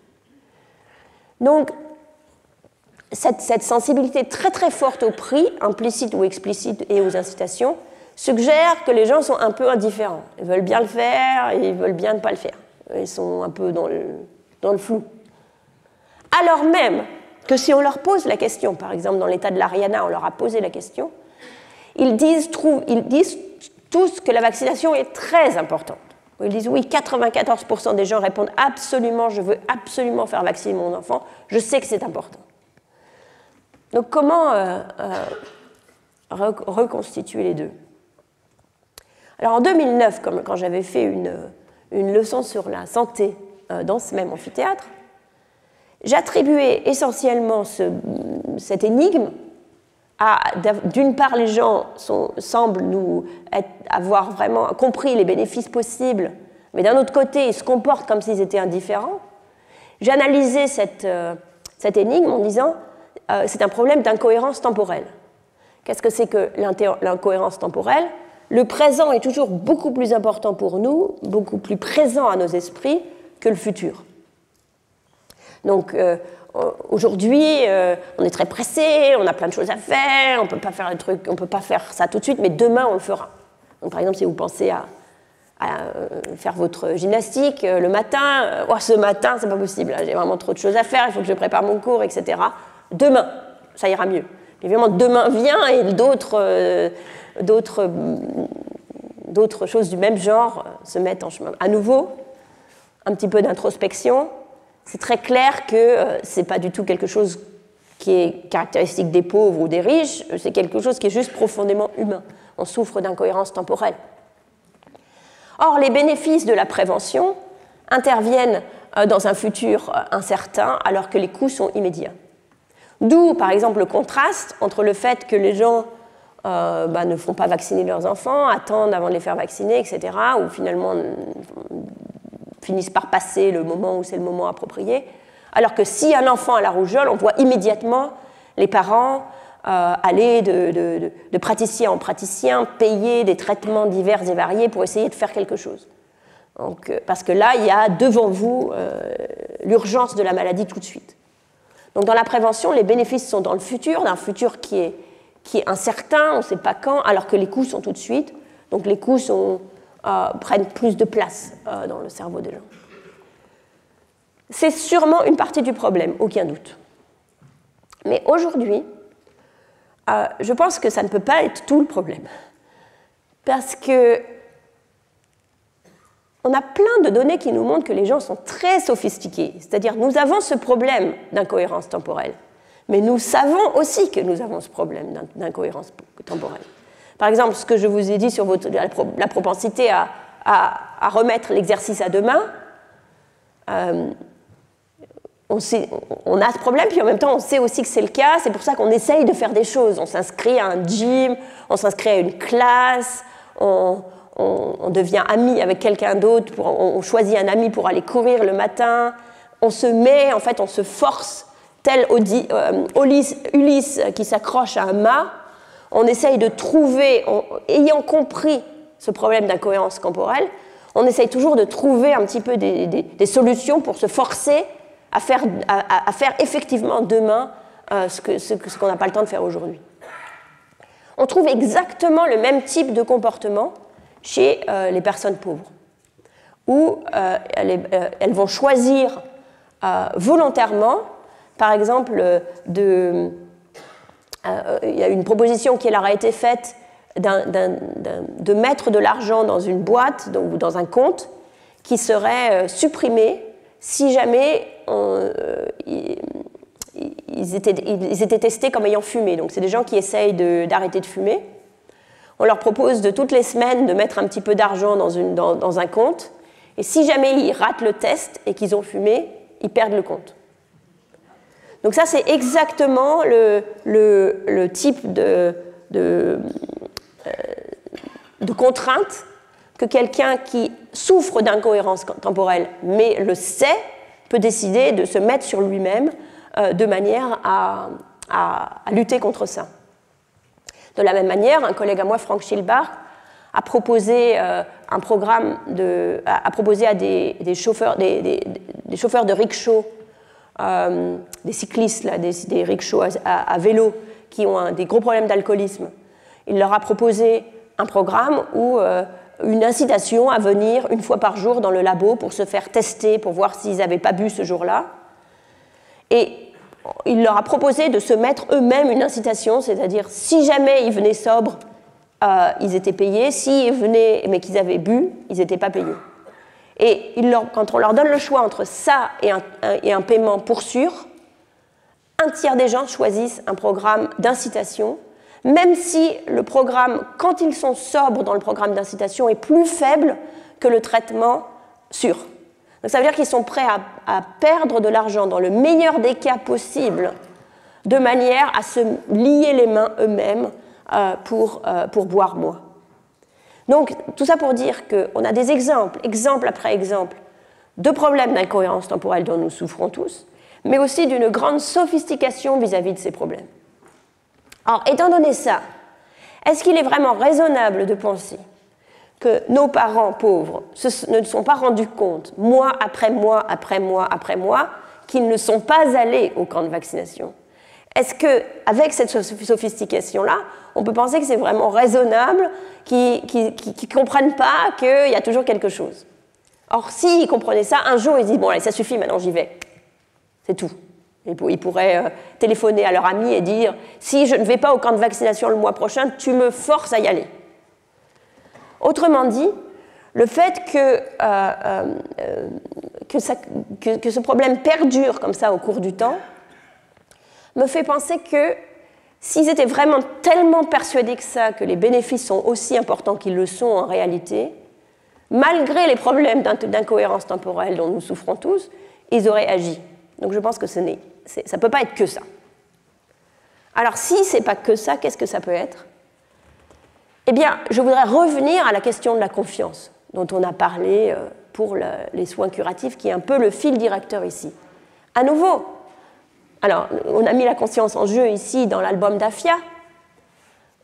Le docteur Soren prend le temps d'expliquer aux villageois, de répondre aux questions. Ça ne va pas leur rendre malade, un vaccin pour ci, un vaccin pour ça, il n'y en a pas trop des vaccins, etc. Bacala, elle pose la question, les esprits, alors, et sur la deuxième double page, le guérisseur dit les esprits veulent aussi que les enfants soient guéris. Donc tout le monde se met en cause. Donc la confiance, la prévention, c'est aussi de la même manière que le traitement est un geste de confiance, la prévention est aussi un geste de confiance, encore plus en quelque sorte, parce qu'il est impossible de vérifier pour soi-même les effets directs d'un acte préventif en s'observant soi-même ou les autres, parce que vous n'étiez pas malade, puis vous recevez une piqûre et vous n'êtes toujours pas malade. Les effets immédiats sont plutôt négatifs, ça va être les effets secondaires. Le mécanisme est très difficile à comprendre, et si tout le monde est vacciné, c'est encore plus difficile à comprendre, parce que si tout le monde est vacciné, personne n'a la rougeole, donc de toute façon, vous ne voyez même pas la différence entre vous et les autres, puisque tout le monde est... Donc c'est très très difficile de comprendre le mécanisme des soins préventifs. Du coup, il faut que vous ayez confiance, et on l'a bien vu dans le cas de la vaccination contre le Covid, il n'y a que la confiance qui peut permettre la confiance dans le système de soins, dans la science, dans les autres est nécessaire. Or, la confiance se gagne et se perd.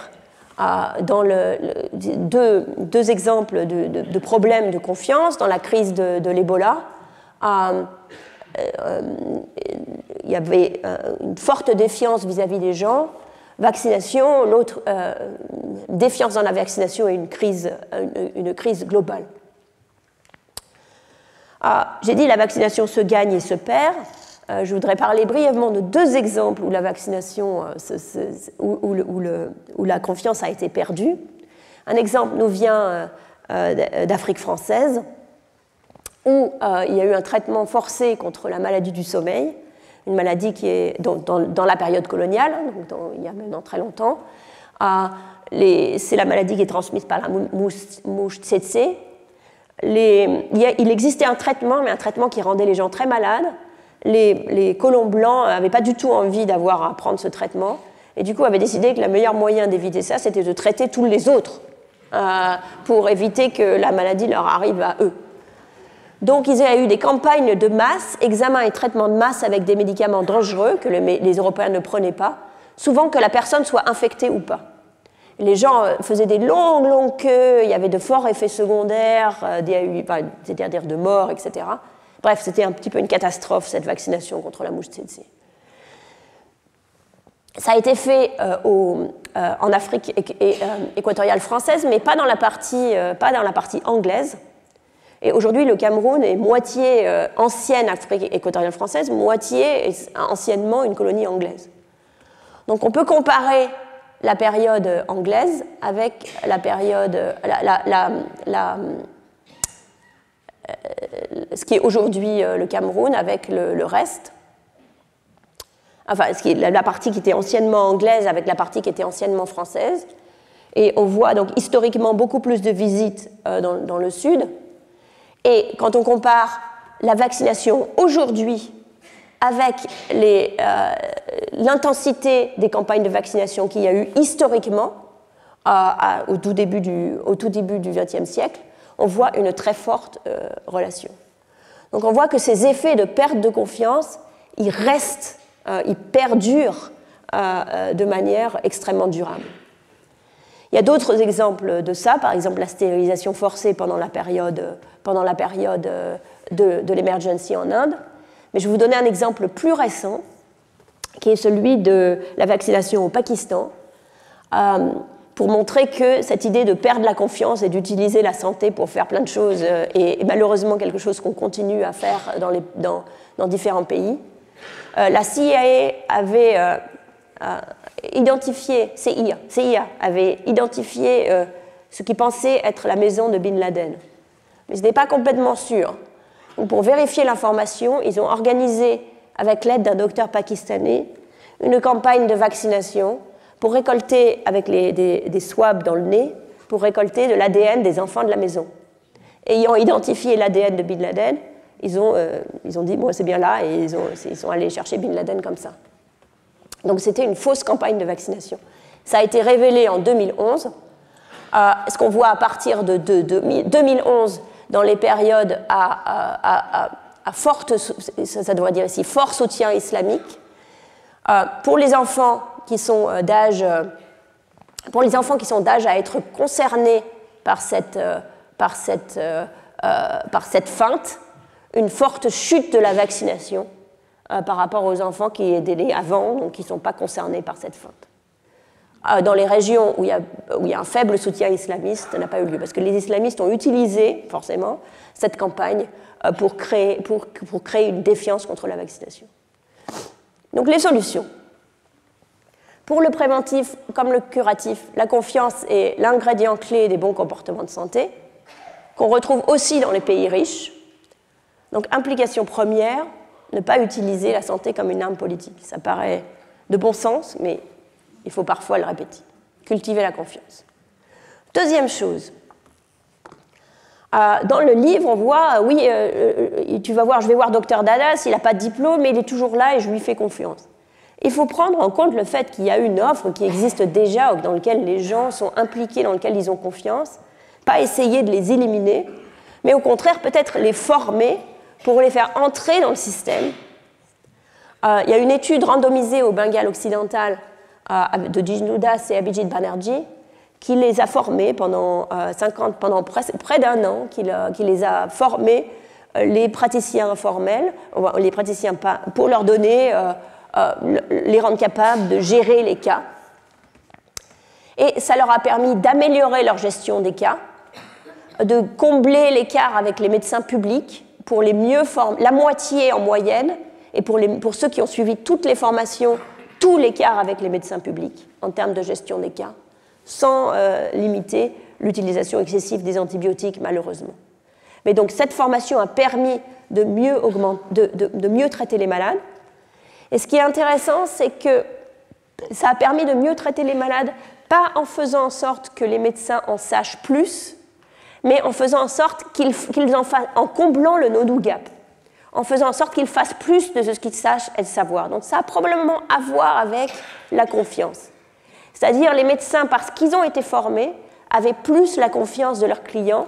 Et quand ils leur ont dit, écoute, avant de te donner de l'antibiotique, je vais te faire un test ou je vais t'envoyer au centre de santé, ils ont pu faire confiance. Donc pour cultiver la confiance, continuer d'impliquer les médecins locaux en les formant pour interagir plus efficacement avec le système, comme Bakala et le docteur Dadas dans le cas de la vaccination. Deuxième chose, pour les faux médicaments.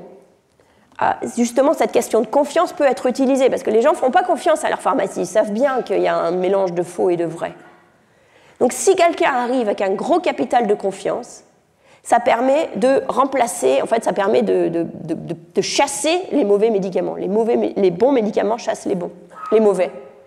Ça a été prouvé dans une expérience en Ouganda, où l'organisation BRAC a envoyé des médicaments, des vrais médicaments ACT. L'organisation BRAC est très reconnue en Ouganda,